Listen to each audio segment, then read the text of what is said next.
Dinsdag 4 Februarie was 'n spesiale dag vir Chart Herbst, 'n 32-jarige man wat met serebrale gestremdheid leef. Danksy 'n gesamentlike inisiatief van die Rotary Ants van die Rotary Club van Riverside en die Suid-Afrikaanse Weermagvereniging, het Chart 'n splinternuwe rolstoel en 'n heerlike verjaarsdagkoek ontvang.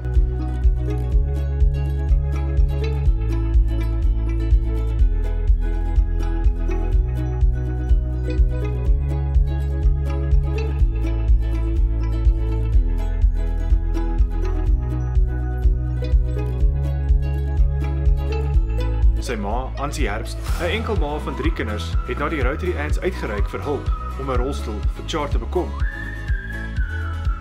My kindjie is die 4de Maart 1993 met 'n klawerbord-skeletprobleempie gebore.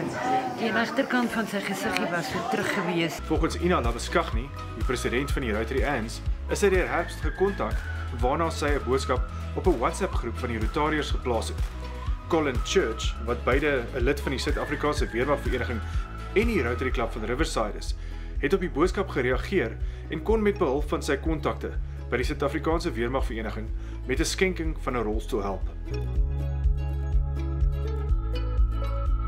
Op sy verjaarsdag is Chart bederf met nie net 'n nuwe rolstoel nie, maar ook met 'n spesiale gebakte verjaarsdagkoek en 'n voorraad doeke.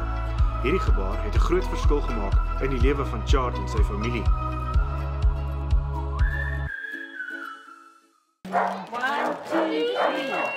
Happy birthday to you. Happy birthday to you. Happy birthday, dear Chart. Happy birthday to you. Happy birthday.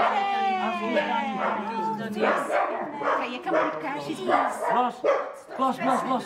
Zet ook op.